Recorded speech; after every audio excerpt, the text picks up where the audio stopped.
Right. Logan is relegated to opening presents on the floor.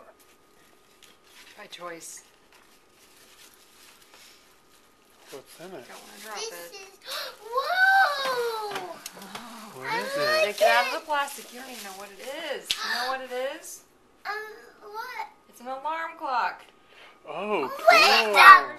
It's a car's alarm clock.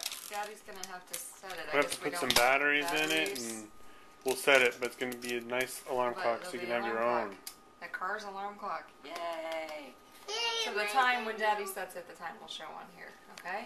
That's a neat thing shaped like a cube, isn't it? Let me use the box. What is it? It's a sun lightning McQueen.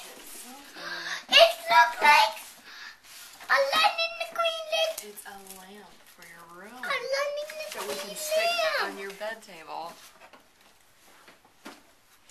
Let's do the great big one now. Okay. Logan, can you tell Grandma and Grandpa Rodman thank you? Thank you. Do you like your gifts? Yes. Yes. Say love you. I love you. Miss you. Miss you. Bye.